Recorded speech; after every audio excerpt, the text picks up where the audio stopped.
어때? 테스트 보니까 저의 의도를 아시겠습니까? 지금 우리가 지난 시간에 화법 지문을 어떻게 풀지를 지문 중심으로 살펴봤죠. 그러니까 텍스트 중심으로. 그래서 그렇게 우리가 적용해 볼 수 있는 지문을 지금 이제 비슷한 거 두 지문을 이제 추린 거예요. 그럼 다음 시간에는 지난 시간에 이제 화법했으니까 오늘은 장문하고 그다음 비문학을 할 거예요. 그럼 이제 다음 시간 테스트에는 장문과 비문학 이렇게 두 지문이 나온다고 생각을 해주시면 됩니다. 그리고 누누이 얘기하지만 제가 OX 문제는 되게 많이 신경을 써서 만드는 거 아시죠? 지금 여러분들이 평상시에 처리해야 할 그 선택지 길이보다도 훨씬 길게 제가 쓴 거니까 만약 여러분들이 주간 테스트 OX 문제에서 틀렸다고 한다면 반드시 그 이유를 살펴보세요. 저도 문제 내고 난 다음에 혹시라도 조금 미심쩍은 부분이 있나 아니면 내가 답을 잘못 낸 게 있나 다시 한번 보니까 내가 다시 두 번, 세 번 봤는데 특별히 이상이 없으니 여러분 만약에 지금 두 지문 중에서 한 문제 틀렸다. 한 문제라도 틀렸다. 그럼 그 틀린 문제가 어떤 것 때문에 여러분들의 잘못 판단했는지를 꼭 생각해 주세요. 아시겠죠? 네. 그러면 우리는 135쪽이에요. 어휘는 나다 135쪽. 이따 어휘는 나다는 1교시가 끝나면 제가 걷어서 검사를 좀 하겠습니다. 지난 시간에 이어서 이번 시간에 볼 용어들은 서사갈래, 소설과 관련되는 건데 지금 거기에 나오는 용어들은 주로 2학년 이후에 많이 보게 될 단어들입니다. 아마 1학년 때는 지금 그 정도까지의 용어는 여러분들이 좀 보지는 않을 것 같고 2학년 때부터 좀 더 다양한 문학을 배우게 되면 그때 볼 그 내용들이 될 것 같아요. 일단 근데 세태소설은 좀 이건 기억해두자. 이거는 1학년 때도 충분히 접할 수 있는. 읽어볼게요. 세태소설. 어떤 특정 시기, 유행, 취미, 풍속, 관습, 생활 양식 등을 그린 소설로 딱 그 보면 얘는 70년대다 혹은 80년대다 90년대다 라고 특정 시대를 바로 알 수 있는 특정 시대를 반영하고 특정 시대의 생활상을 보여준다. 그러면 이제 세태소설이라고 얘기를 합니다. 그 다음 가족사 소설은 읽어보면 되겠고 그 다음에 서간체 소설에서는 서간체에다가 밑줄을 쳐주세요. 그럼 서간체만 좀 기억하자. 서간체는 편집글이라는 뜻이야. 그래서 이 서간체는 소설뿐 아니라 시에서도 수필에서도 쓰이는 용어입니다. 서간체는 그 소설뿐 아니라 시와 수필에서도 쓰인다. 서간체, 편집글. 그 다음 몽유록이랑 몽자료를 묶어주세요. 몽유록이랑 몽자를 묶는데 일단 둘 다 몽 있죠? 몽에다가 동그라미를 칩니다. 우리가 고전시가도 공부를 해야 하기 때문에 고전시가를 이해할 때 여러분들에게 반드시 필요한 능력이 어휘력이 필요한 거잖아. 한자. 당연히 고전시가는 한자가 많이 쓰일 수밖에 없어. 그러니까 자주 나오는 한자는 여러분들이 기억해둘 필요가 있는데 그 중에서 이때 몽자, 그거 무슨 몽자야? 여기서의 몽자는 꿈몽자입니다. 그래서 이렇게 생긴 거 기억해두세요. 자주 나오는 거니까. 그 다음에 거기 몽유록에서 유자 있죠? 유에다가도 동그라미 칩니다. 이때의 유는 놀 유자야. 노는 거야. 그래서 유흥, 유의, 그 다음에 또 뭐가 있을까? 유원지 할 때 쓰는 그 유자예요. 그럼 몽유록이라는 얘기는 꿈속에서 논 거를 기록했다는 거야. 꿈속에서 논 거를 기록한 게 몽유록 꾀소설입니다. 그 다음에 몽자류는 거기 몽자자가 글자할 때 쓰는 자자거든. 그러니까 우리 끝에 설명 보시면 몽자로 끝나는 소설 제목 있죠. 그러니까 소설 제목에 몽자가 들어가. 소설 제목에 몽자가 들어가는 게 몽자류 소설이야. 그럼 굳이 꿈이 들어가는데 왜 이 몽유록이랑 몽자류를 구분을 했냐면 주인공의 의식이 달라요. 무슨 말이냐면 꿈을 꿨어. 그러면 그러고 보니 오늘 내가 요상한 꿈을 하나 꿨는데 요새 막 판타지들이 친구가 나중에 한번 그 사이트 가서 봐주세요. 친구가 글을 씁니다. 그래서 지금 이제 판타지 소설을 쓰고 있는데 재밌어. 어디에 올리고 있냐면 네이버의 그 웹소설인가? 그런 카테고리가 있나 봐. 혹시 이제 판타지 소설이 궁금하다면 한번 보시는데 그 친구가 정말 박학다식해요. 그래서 그 친구가 항상 저한테 너무 무식하다고 하는 친구가 있어. 이제 그거 보면 그 친구가 안 읽은 책이 거의 없거든. 그래서 이 판타지의 기본적인 요소들을 아주 잘 설명을 하고, 그리고 물론 지금에 나오는 판타지 소설하고 좀 결이 달라. 나도 이제 최근에 얘가 한번 그 자기 거 읽어보고 그 다음에 최근에 유행하는 것들 읽어보라고 해서 읽어봤더니 이렇게 얘기하면 좀 그렇긴 하지만 좀 쓰레기 같습니다. 내 친구 거 말고. 그래서 요새 트렌드가 뭐냐면, 너네 전생이라는 말 들어본 적 있어? 전생이 뭐냐면 내가 다시 태어나거나 아니면 이 세계야. 그러니까 뭐 평행세계가 비슷한 거지. 지금하고 유사한 다른 공간이 있어. 거기로 이제 넘어가. 거기서 이제 무쌍도 들어봤어? 물론 이게 관심이 별로 없구나. 무쌍은 내가 혼자서 다 처리할 수 있어. 그러니까 핵앤슬래시라는 게임이라고 해서 몹들이 많이 몰려와. 그럼 그거를 칼하면 확 하면 이제 다 피바다가 되는 거야. 정말 재밌거든. 그런 게 이제 딱 1시간짜리 게임으로는 재밌습니다. 나의 스트레스를 해소해주고 몸몰이 하는 거지. 어쨌든 이제 그런 류인 거라. 그리고 또 뭐가 하냐면 남자 주인공, 대체로 남자 주인공인데 얘가 여성들한테 인기가 엄청나게 많은 여자한테 둘러싸이죠. 그걸 또 뭐라고도 하냐면 하렘이라고도 얘기를 해. 이런 거는 이제 알아두면 혹시라도 이제 여러분들의 어떤 친구가 막 이상한 용어를 쓰고 그런다 그러면 좀 그럴 수 있으니까 여러분들 알고선 있으면은 덜 당할 거 아니야. 어쨌든 그래서 최근에 그런 웹소설을, 그러니까 판타지 소설을 보면 좀 그런 느낌인데, 내 친구가 쓰는 거는 좀 정통 판타지의 느낌이거든. 뭐 자랑은 아닌 거고 저도 이제 재밌게 읽고 있습니다. 지금 이제야 던전 들어갔어.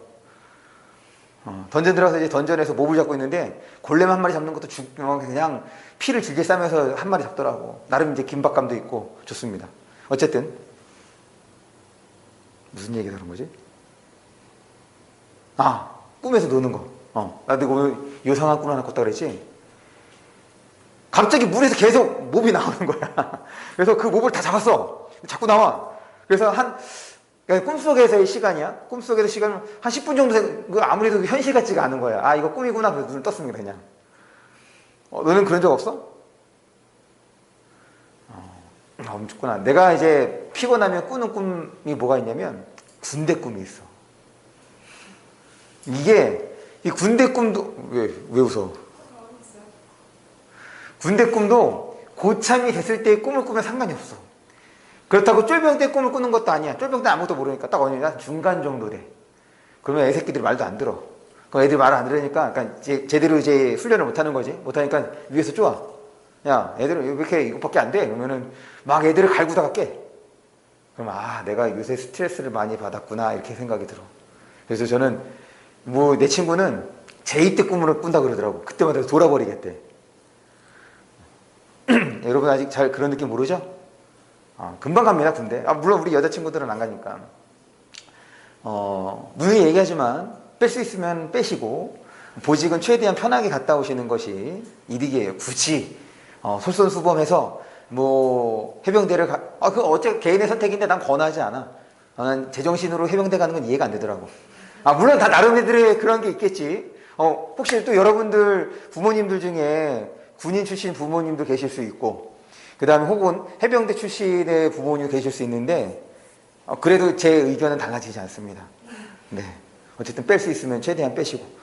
내가 자꾸 이런 얘기를 하니까 우리 집 둘째 꼬맹이가 아들인데, 아빠 나 군대 가야겠지? 너 가야지. 당연히 가야죠. 네. 내가 빽이 없어서. 몽유록. 아직 몽유록을 설명을 못했구나. 미안해요. 몽유록입니다. 왜 이 몽유록하고 몽자루랑 구분이 되냐면, 몽유록은 내가 지금 그러니까 꿈을 깨고 난 다음에 맞아 내가 이런 꿈을 꿨지 라고 해서 주인공의 의식이 그대로 유지가 되는 것이 몽유록이야. 그러니까 꿈속에서 놀 수가 있는 거지. 그러니까 꿈이라는 생각이 들어. 반면에 몽자류 소설의 경우는 주인공이 같아. 주인공이 같은데 꿈속에서는 아예 다른 삶을 삽니다. 그러니 꿈을 깨고 나서도 이거 무슨 일이야? 이렇게 되는 거야. 왜 지금 내가 여기에 있지? 여기는 어디야? 왜? 꿈속에서의 자아와 꿈 깨고 난 다음에 자아가 다르거든. 그래서 꿈을 깨고 난 다음에 깨달음을 얻는 방식이 몽자류야.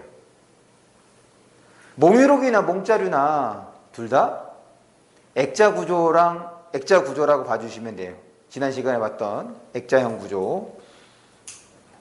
하지만 이제 그 주제를 드러내는 방식에서 약간씩 차이가 있습니다. 그 다음에 또 쓸데없는 얘기를 많이 했네. 적강이라는 단어는 꼭 기억하세요. 정말 자주 나오는 거야. 그 강자가 내릴 강자죠. 그래서 적강이라는 얘기는 거기 설명을 보면 적강이란 신선이 인간 세상에 내려오거나 인간이 태어나는 거 거기다 밑줄 칩니다. 그리고 신선 위에다가 이렇게 써주세요. 선녀, 선관. 신선 위에다가 선녀, 선관. 그래서 선녀, 선관은 혹시 여러분들 옥황상제라는 말 들어본 적 있어? 그래서 옥황상제는 이제 서양 신화에, 그러니까 그리스 로마 신화에 보면 제우스에 해당하는 신인 거고, 선녀, 선관은 그 옥황상제를 옆에서 보좌하는 존재를 선녀, 선관이라고 얘기를 합니다. 그래서 신선뿐 아니라 선녀, 선관이 인간 세상에 내려오는 거야. 그런데 이제 인간 세상에 내려오는 거 위에다가 이렇게 써주세요. 유배야, 유배. 생각해봐. 하늘나라가 좋은 곳이겠어? 인간 세상이 좋은 곳이겠어? 그렇지. 그러니까 하늘나라 가고 싶어 하는 거지. 왜? 천국. 너무 깊게 생각하고 있어. 저는 사람을 골로 보내지 않습니다. 아무 이유 없이. 혹시 또 알아? 우리가 다음 생이라고 좀 하기 그러고 내세에서 천국에서 만날 수도 있는 거잖아. 물론 저는 개신교는 아니에요. 근데 이제 보통 하늘나라 사후세계가 되는 거지. 이제 불교에서는 극락이라고 얘기하고 혹은 미타찰이라고 얘기하고 그 다음에 개신교에서는 천국이라고 얘기하는 거. 우리는 아마 천국에서 만나지 않겠어. 내가 가서 먼저 기다리고 있을 테니까 천천히 오십시오. 제가 이제 먼저 가 있으면 여러분들에게 복을 많이 줄게. 그렇다고 날 믿으라는 얘기는 아니야. 그 다음에 분담소설에서는 군에다가 동그라미 쳐주세요. 이렇게 얘는 군인할 때 쓰는 군자야. 군대할 때. 그래서 군대 전쟁이라고 씁니다. 대체적으로 군담소설은 전쟁 이야기지, 전쟁. 그 다음에 염정소설은 연애소설인 거고, 명원소설에서 명자에다가 동그라미 쳐주시고, 이게 무슨 명자냐면 어두울 명자야. 그래서 이제 누가 죽으면 삼가 고인의 명복을 빕니다 할 때 명복. 그때 쓰는 명자가 이 명자야. 어두울 명자. 그래서 명복은 저승에서 받는 복을 말해. 명복은 저승에서 받는 복인데, 그러니까 이때의 명자는 바로 저승해라는 것을 의미하는 거죠. 거기 설명은 뭐라고 되어 있어? 죽은 사람과 산 사람의 사랑을 다룬 소설이라고 되어 있는 거지. 그러니까 아이고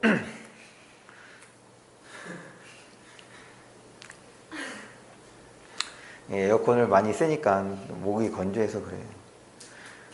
그럼 어떻게 해야겠어? 쉬는 시간에 선생님 고생이 많으십니다. 이거 하나 드세요. 이러면 얼마나 아름다운 그림이 되겠어. 아니야, 이제 얘기했으니까 안 사와도 돼. 의미가 없잖아. 전 누워서 엎드려서 절 받는 거 별로 안 좋아합니다. 다음 시간에도 안 사와도 돼. 정말 사오고 싶다. 마음을 표현하고 싶다. 그럼 다다음 주에 사오세요. 내가 다다음 주 2주 그럼 안 까먹었다는 얘기인 거잖아. 다음 주에 사면 티나지. 쉬는 시간에 사면 티나고. 그럼 어떡하겠어? 그럼 난 매주 얘기해야지. 농담이에요. 네. 어쨌든 귀신하고 결혼하는 얘기가 명언입니다. 혼자는 이제 결혼할 때 쓰는 혼자고, 그 다음에 이제 암시와 복선인데, 암시와 복선을 보시면, 암시는 넌지시 보여주는 것으로 분위기를 드러내거나, 그 다음에 복선은 뒤에 어떤 사건을 알려주는 어떤 장치가 이제 암시와 복선이 되는 거잖아. 그럼 여기서 이제 주의할 게 있어요. 사실 이 암시와 복선이라는 단어는 모의고사에서는 잘 사용하는 단어는 아니야. 왜냐면 모의고사에서는 딱 주어진 지문에서만 문제를 내잖아. 만약에 암시와 복선이 되려면 실제로 이 지면에 이 지문에서 벌어진 그 어떤 사건이 그 다음 사건에 영향을 미치거나 이 사건을 통해서 그 사건을 예측할 수 있어야 되는데, 그러려면 그 다음에 벌어지는 일까지도 여러분들이 어떻게 돼야 돼? 알고 있어야지. 아, 이 사건 저 사건이랑 연결되는 거구나 라고 판단할 수 있을 거 아니야. 그래서 이 암시와 복선이라는 말은 주로 내신에서 씁니다. 왜요? 어차피 학교에서는 다 배울 테니까. 그런데 지금 이제 모의고사의 경우는 보기가 주어지지 않으면 암시한다, 복선의 기능을 한다라고 뚜렷하게 말하기가 좀 어려워요. 그 다음 고전어휘입니다. 지금 거기에서는 이제 한자들이 주로 많은데, 다시 앞에서 이제 우리 몽자, 유자 막 이런 것들에다가 동그라미 치면서 기억하기로 했던 것처럼 여기에서도 자주 나오는 한자들을 기억하고, 최대한 단어 자체를 여러분들이 기억하려고 하지 마시고 이 단어를 자꾸 한번 풀어봐야 돼. 해석해봐야 돼. 그래야지 여러분들이 시조를 읽을 때 혹은 고전 시가를 볼 때 조금 더 수월하게 볼 수 있어. 그냥 그 뜻 자체로 기억하지 마시고 자꾸 이 단어를 풀어보셔야 돼요. 그럴 때 첫 번째, 유대에서 보시면 대에다가 동그라미를 칩니다. 유대에서 대. 이 대자는 장소를 말하는 거야. 장소, 공간. 앞에 뭐가 됐든 상관이 없어. 이 대자를 이렇게 생긴 대자를 썼다 하면 아, 장소구나, 공간이구나, 그냥 이렇게만 생각해 주시면 됩니다. 그 다음에 우리 화만산에서 만자 기억하기로 했죠? 가득할 만자. 그럼 화만산 해석해봐. 화만산, 요한아, 화만산 무슨 뜻이야? 거기 있는 거 읽지 마시고 한번 해석해봐.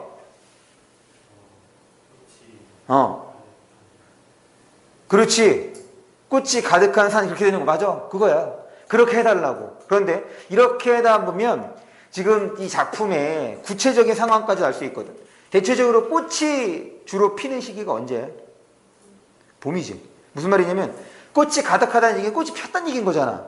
야, 꽃봉오리를 보고 우리 꽃이라고 얘기하지 않아. 꽃이 펴야지 꽃인 거야. 그러니까 꽃이 가득했다라고 하면 아, 계절적 배경이 봄이겠구나 라고 생각해 볼 수 있는 거지. 그러니까 자꾸 해석해 볼 수 있어야 돼요. 그 다음에 그럼 같은 방식으로 월만대를 그러면 윤진이가 아까 대는 설명했죠? 월만대는 뭐라고? 그렇지. 달빛이 가득한 장소, 달빛이 가득한 공간이야. 그럼 달빛이 내려오려면 일단 집 안에 있으면 달빛이 들어올 수 있어, 없어? 힘들죠? 그러니까 창이 좀 있어야지 달빛이 일부 들어오는 거지 가득 들어올 수가 없는 거잖아. 그럼 이 월만대라는 공간은 그럼 어디에 가깝겠어? 실내가 아니라 실외인 거야. 그럼 대체적으로 고전이야? 조선시대야? 그 이전 시대야? 그럼 실외는 보통 어디가 되겠어? 그렇지, 자연. 아, 월만대다? 그럼 밤에 산속에 있나 보다. 자연에 있나 보다. 이렇게 처리할 수 있는 거라고. 패턴화가 된다는 얘기입니다. 그러니까 자꾸 해석해 볼 수 있어야 돼. 그 다음 사시강, 사시에다가 동그라미 쳐주시고, 사시는 사계절, 봄, 여름, 가을, 겨울. 그 다음에 흥에다가 동그라미 칩니다. 이때 흥은 신나는 거야. 이거를 왜 기억하라고 하냐면 직접적으로 시조에 혹은 고전 시가에 흥이라는 단어가 쓰였어. 그러면 화자의 정서가 어떻게 된 거야? 직설적으로 제시가 되는 거지. 아주 긍정이지. 화자의 정서가 긍정인데 이제 직접 간접 정서가 직접적으로 제시가 되어 있다, 간접적으로 제시가 되어 있다. 이것도 이제 처리할 수 있는 거니까 흥이 나오면 화자의 정서는 직접 제시가 되는 거고. 그다음에 가짜에다가도 동그라미 칩니다. 이 가짜가 아름다울 가짜야. 내가 지금 동그라미 치라는 단어들 여러분들 기억하셔야 돼요. 그래서 보통 가인할 때 쓰는 거예요. 근데 가인은 예쁜 여성을 말해요. 가인은. 그래서 이제 우리가 고전소설에서의 주인공을 보면 제자가인이라고 얘기를 하지. 그게 무슨 뜻이냐면 재주 있고 그 다음에 아름답고, 그러니까 용모가 출중한 사람. 왜? 그런 거를 이제 제자가인이라고 얘기를 합니다. 그래서 가짜가 아름다울 가짜인데, 근데 왜 얘기를 하냐면 우리가 지난 시간에 미인 봤죠? 미인. 미인도 사실은 뜻을 보면 예쁜 사람이잖아. 아름다운 사람이야. 그런데 미인은 무조건 뭐라고 생각하기로 했어? 그렇지, 임금. 가인은 여성을 주로 말한다는 것. 그 다음에 나머지 단어들은 볼 필요, 뭐 여러분들이 한번 읽어봐 주세요. 지금 이런 단어들이 뒤에 그 시조에 나온다는 얘기인 거니까 여러분들이 외울 거는 내가 외우라고 하는 것만 외우면 돼. 됐죠? 그러면 우리 교재를 꺼냅니다. 집어넣지 마시고 이따가 내가 나가면서 거둘 거니까. 독서와 화작 몇 쪽이냐면 33쪽이에요.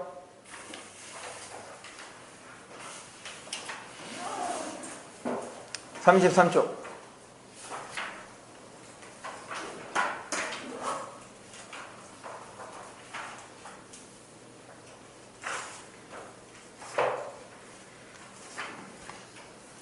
우리가 이제 지난 시간에 화법을 보면서 마지막으로 봤던 유형, 지문 유형이 있었죠? 우진이 생각나? 마지막으로 설명했던 지문, 유형, 텍스트.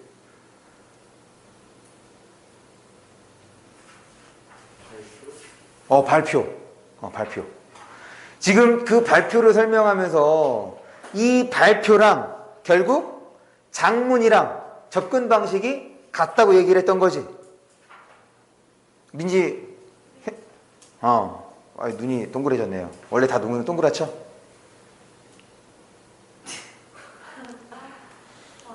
오늘 서진이가 없어서. 서진이가 있어야 반응을 즉각 해주네. 반응이 느려.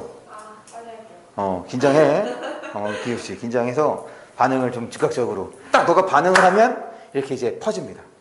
너가 반응하지 않으면 안 퍼져. 애들이 삭 막히신단 말이야. 맞죠? 네네. 네, 땡큐. 다시 위인지 긴장하시고.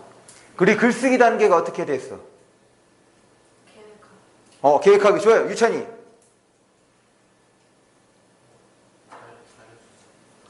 맞아. 자료 수집을 조금 이제 있어 보이는 표현을 하면 내용 생성. 이제 왼쪽으로 건너뜁니다. 윤서. 네, 우리 윤서가 2명 있어요.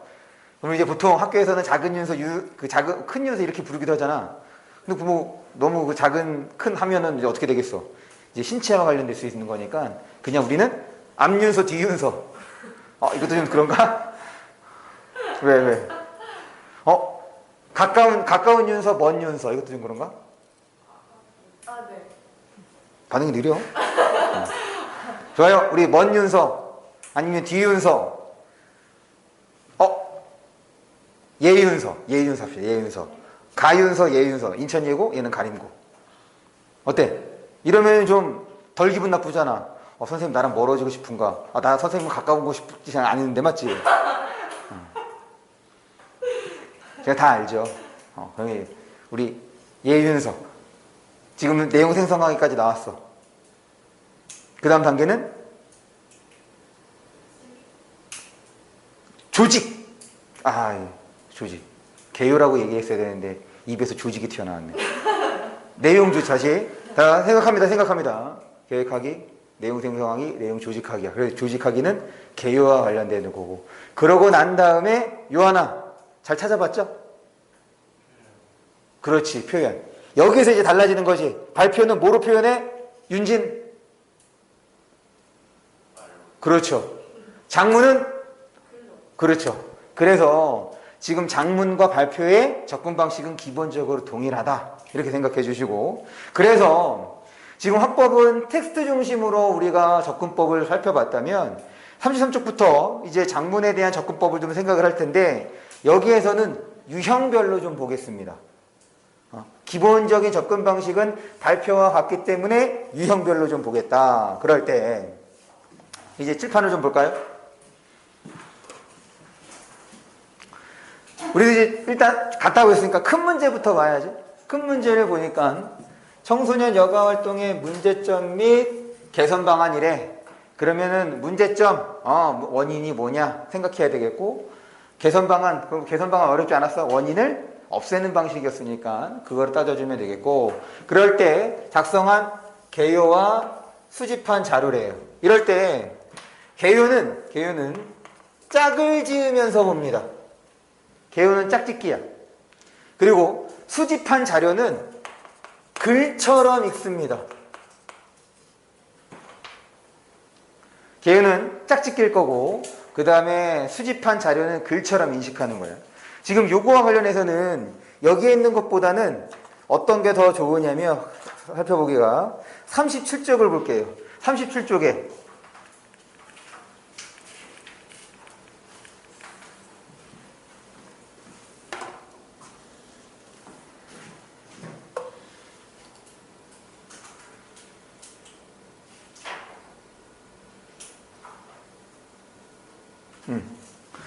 37쪽을 보시면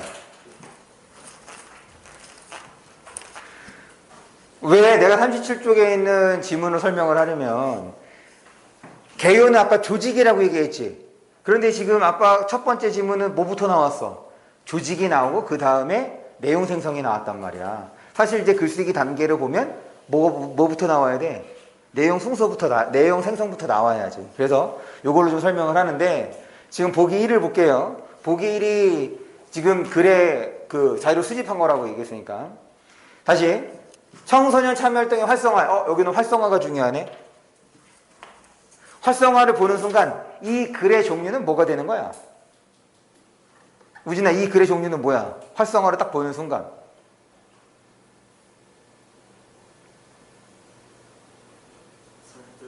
그렇지, 설득. 활성화 시키자는 얘기인 거지. 그럼 활성화 안 되는 것이 바로 뭐가 되는 거였어? 문제가 되겠죠. 청소년 참여 활동이 잘 안 이루어지니 참여를 잘 하게끔 하자. 이제 이렇게 된 거야. 이거를 보고 생각을 하면 신문 기사예요. 그러면 일반적으로 글의 구성이 어떻게 돼? 먼저 문제 혹은 상황 아니면 원인 그 다음에 개선 방안이 뒤에 나오는 거잖아. 여기 활성화 방안이 뒤에 나가겠네. 그러니까 가를 볼 때는 여기는 주로 뭐와 관련돼서 많이 나올 수 있겠어? 첫 번째 나온 거니까. 다시 지금 여기에서의 수집한 자료는 우리 내용 생성에는 뭐까지도 표현하는 거냐면 실제로 이제 그 글쓰기 단계를 볼 때 다양한 매체를 통해서 자료를 수집을 하죠. 그러고 난데 뭐를 하느냐? 선별을 합니다. 선별이 뭐야? 맞아, 고르는 거. 무슨 말이냐면 내가 수집한 자료를 다 글에 쓰는 것이 아니란 말이야. 그런데 모의고사에서 이 수집한 자료는 다 그대로 글을 쓴다는 걸 전제로 한다고. 그러니 여기에 있는 보기의 자료를 볼 때는 마치 이걸 한 편의 글처럼 인식하는 거지. 그럴 때 활성화를 주제로 한다고 얘기를 했으니 앞부분에서는 주로 뭐와 관련해서 문제 및 원인과 관련돼서 나올 가능성이 높단 말이야. 봅니다. 청소년이 새로운 문화 및 첨단 산업의 생산과 소비 주체로 등장하면서 청소년 참여활동에 대한 사회적 관심이 높아지고 있다. 청소년 참여활동은 청소년이 자신의 삶에 영향을 미치는 의사결정까지 직접 참여하는 활동으로 교육적 효과가 있는 것으로 평가되고 있다. 그러나 여기네. 청소년 참여활동에 대한 선입견으로 부모가 반대하거나 첫 번째. 그 다음에 입시에 대한 학생들이 부담이 커서 참여율이 낮다. 지금 이 앞에서는 긍정적인 요소들에 대해서 설명을 했다면 뒤에서는 이제 부정적인 상황. 그러니 어떻게 하면 이런 것들을 해결할 수 있는지가 이제 또한 이어지면 되겠죠. 그래서 이제 두 번째 자료를 보니까 설문조사 자료, 참여 목적, 그 다음에 여기서는 1번도 물론 여러분들이 확인해 주는 것이 필요하겠지만 더 중요한 것은 2번이 되겠지. 왜냐하면 참여하지 않는 이유가 됐으니까 바로 뭐가 되겠어? 원인이잖아. 이 원인을 없애는 것이 이제 해결 방안, 그리고 활성화 방안이 될 테니까. 다만 이렇게 표 혹은 그래프가 주어지면 다 당연히 봐야죠. 다 보는데 다 볼 때 최소한 상위 2개.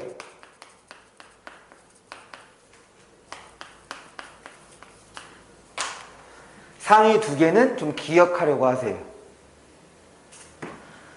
지금 다양한 경험을 통해서 자기 개발을 위해서 상금학교 진학, 뭐야 이거? 지금 진학에 도움이 될 수 있다는 거죠. 입시에 도움이 될 수 있다는 얘기인 거지. 그럼 얘를 보는 순간 뭐가 또 생각나면 좋겠어? 한편의 글처럼 본다는 얘기는 자꾸 앞에 있는 내용하고 관련 지어보는 거잖아. 앞에 뭐가 나왔냐면 입시에 대한 부담 때문에 어떻게 된대? 참여율이 낮다는 얘기인 거지. 그런데 지금 이 참여활동을 통해서는 또 뭐 하는 거야? 입시에 도움도 될 수 있다는 얘기인 거니까. 그러면 얘들이 이걸 잘 모를 수 있겠구나. 이렇게 해서 생각해 볼 수 있는 거지. 그 다음에 참여하지 않는 이유를 보면 시간 부족이죠, 이거요. 시간 부족이 가장 퍼센테이지가 높지?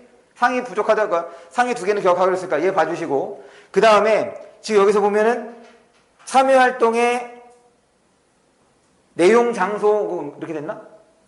교재 한번 봐봐. 뭐라고 되어 있어? 내용? 내용 모름. 내용 모름. 그 얘는 방법 모름. 그럼 결국에는 둘 다 이 참여활동과 관련되는 것들을 잘 알지 못한다가 되는 거지. 이와 같은 경우는 얘를 두 개를 묶어서 기억해 주는 것이 낫겠네. 둘 다 참여활동에 대해서 잘 모른다는 얘기인 거니까. 그러면 아이들이 시간이 낼 수 있도록 그 다음에 참여활동에 어떤 것들이 있고 어떻게 하면 참여할 수 있는지 그 방법을 알려주면 이런 문제가 해결이 되겠네. 그 다음에 인터뷰네요. 그럼 이제 뭐가 빠졌냐? 지금 여태까지 이거 좋은 거야. 그런데 이런 것 때문에 안 돼. 이렇게 목적으로 하지만 실제적으로는 이런 이유 때문에 안 되고 있어. 그럼 이제 뭐가 나와야 돼? 다 자료에서는 어떤 내용이 들어가는 것이 한 편의 글처럼 우리가 인식될 수 있을까? 그렇지. 여기에서는 이제 당연히 뭐가 나와야 돼? 지금 위에 있는 것들을 해결할 수 있는 무언가에 대한 언급이 있어야지. 됐어요? 그렇게 해서 지금 수집한 자료는 한 편의 글처럼 인식을 하는 거고, 그 다음에 이제 보기 두 번째를 보면서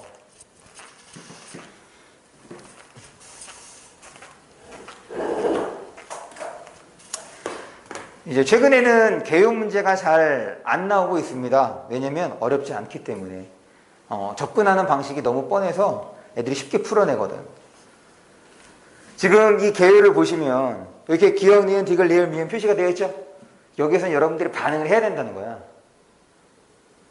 반응을 어떻게? 지금 이거에서 활동을 활성화하자. 관심이 증대되고 있는 현황이야. 현황이 무슨 뜻이야?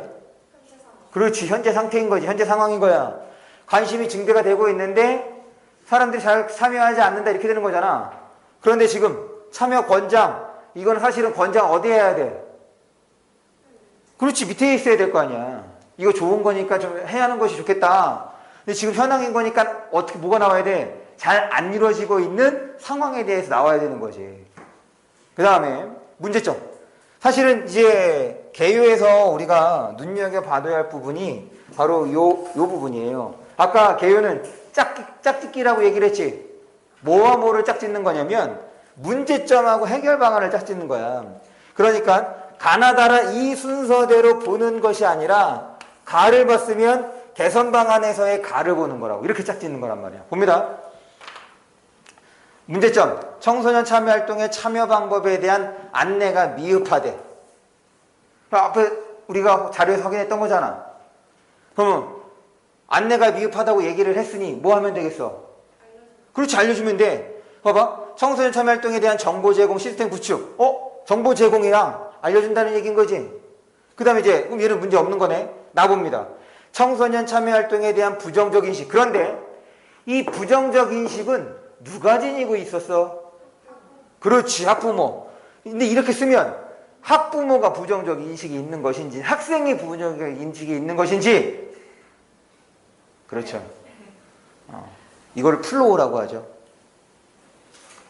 여러분들, 저도 이제 여러분들의 문화에 좀 녹아들고자 저도 랩을 많이 듣거든요. 힙한 거. 라임. 리듬감. 근데 그 리듬감 어디서 나오겠어? 플로우에서 나오는 거지. 어쨌든 그래요. 네. 제가 딕션이 좀 안 돼서. 반응. 늦어, 자꾸. 다시.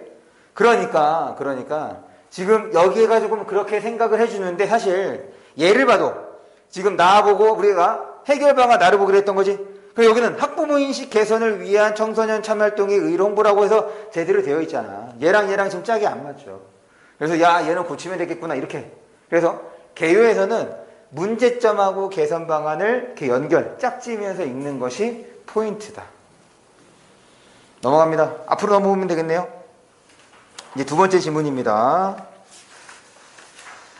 35쪽이네요. 35쪽.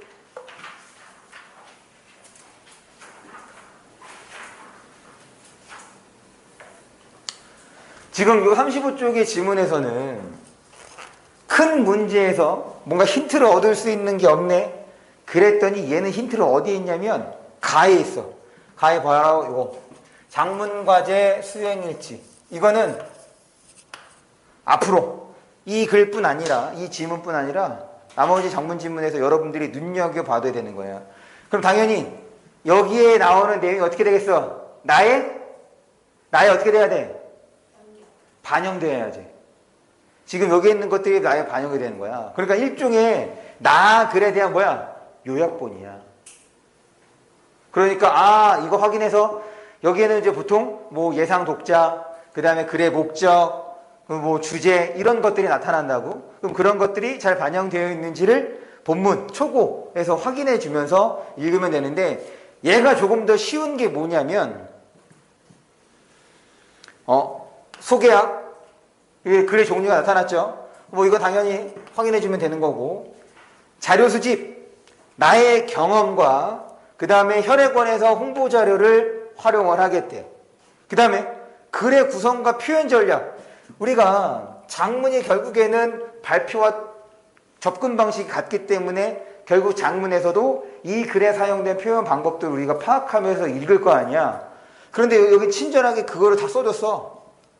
대조, 그 다음에 경험을 환기, 그리고 그 다음 보면 두 가지로 분류, 그리고 갖는 의의를 비유적으로 제시, 그 다음에 신청 방법 안내. 지금 이게 나에 반영됐다는 얘기인 거잖아. 그러면 이런 것들이 없어도 우리가 초고를 볼 때 어떻게 된다는 거야? 이렇게 거슬러서 역으로 생각해 볼 수 있어야 된다는 얘기인 거야. 다시 여러분들이 이제 과제를 할 때 혹은 문제를 풀 때 자꾸 이런 생각을 해달라고. 지금 이런 텍스트, 이런 유형에서는 이렇게 접근하는 거구나 라고 여러분들이 지문을 읽기 전에 먼저 머릿속에다가 떠올리란 말이야. 당연히 한 번에 떠오르겠어? 이제 막 공부 시작했는데. 그럼 맞아, 이거 어떻게 풀었지? 이거 뭐가 풀려고 하는데 잘 생각이 안 나. 그럼 뭐 하면 돼? 그렇지. 지금 교재에 썼잖아. 열심히 여러분들 필기했잖아. 다시 보면 되지. 맞아, 이렇게 읽기로 했었지. 그럼 어떻게 하는 거야? 그럼 그거에 맞춰서 한 지문 해결해야죠. 그럼 채점하지 마. 그럼 뭐해? 내가 정말 이렇게 읽기로 했던 거에 맞춰서 읽었는지를 스스로 생각해 보라고. 이렇게 했더니 이렇게 맞아. 이게 됐어. 이건 좀 안 된 것 같아. 스스로에게. 다시 우리 국어문제집에 있는 뒤에 있는 해설은 얘가 왜 정답이고 왜 얘가 오답인지만 설명을 한 거야. 어떤 과정을 거쳐서 얘가 정답이 됐고 얘가 오답이 된지 판단해라. 이런 거 전혀 설명이 없다고. 그럼 그 과정 여러분들이 해야 돼. 그거 안 하면 국어 공부하는 게 아니야. 많이 풀려고 하지 마시고 제대로 풀려고 좀 노력해 주세요. 그러고 난 다음에 이제 채점해. 그래서 문제 틀렸어. 그러면 이제 뭐가 문제일 가능성이 높겠어? 내가 문제를 잘못 이해했을 가능성이 높겠지. 왜냐하면 본문에 대해서 한번 내가 생각을 돌아봤잖아. 만약 뭐 본문에서도 문제가 있으면 앞으로도 그렇게 읽지 않으려고 노력하는 것이 필요한 거고. 그렇게 해서 내가 지금 지문에 대한 처리가 제대로 됐는지 혹은 문제에 대한 처리가 제대로 됐는지를 나눠서 접근해 주시면 됩니다. 아직 여러분들에게는 2년의 시간이 있죠. 시간 충분해. 그러니까 지금은 유형, 그 다음에 접근법 이런 거 중심으로 공부를 해주세요. 아까 전에 이제 과제물 한 걸 봤더니 유수 잘했더라고. 저는 많이 맞히고 많이 틀리고 중요하게 생각하지 않습니다. 그 과정이 우리가 수업했던 것처럼 해왔는지가 중요한 거야. 나한테는 그게 중요해. 무슨 말인지 알겠어? 네. 넘어갈게요. 그러면 이제 마지막 질문이 되나? 46번 봅니다.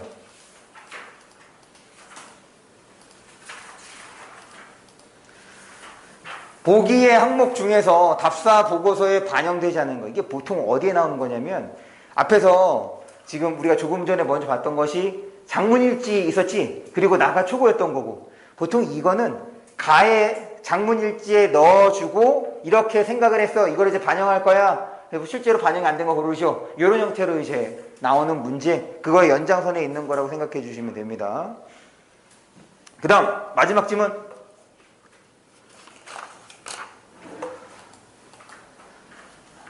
다음을 읽고 물음에 답하시오. 그랬더니 여기도 바로 큰 문제에서 특별한 힌트가 없으면 장문 상황이 주어지는 거지. 가를 읽고 층간소음으로 인한 갈등 해결 방안. 여기는 원인이 직접적으로 나왔네. 그럼 어떻게 하면 층간소음을 줄일 수 있는지 방안이 있어야겠죠. 써보았다. 그리고 나는 초고다. 여기에서는 가를 읽을 때 어떤 해결 방안 혹은 어디에 어떻게 하면 그 원인을 제거할 수 있는지 그런 거를 통해서 접근을 해주면 되겠다. 그래서 지금 우리 다시 33쪽이죠.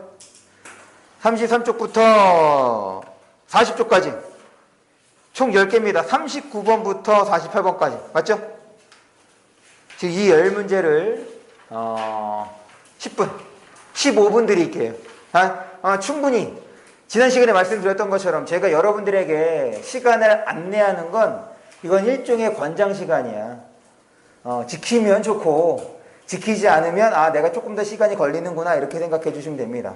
아마 지금 여기에 있는 문제들은 한 13분 정도 15분 안 돼서 아마 대체적으로 다 풀 거야. 15분 넘길 수도 있어. 어쨌든 지금 15분, 현재 45분이니까 5시까지 문제를 풀도록 할게요. 시작.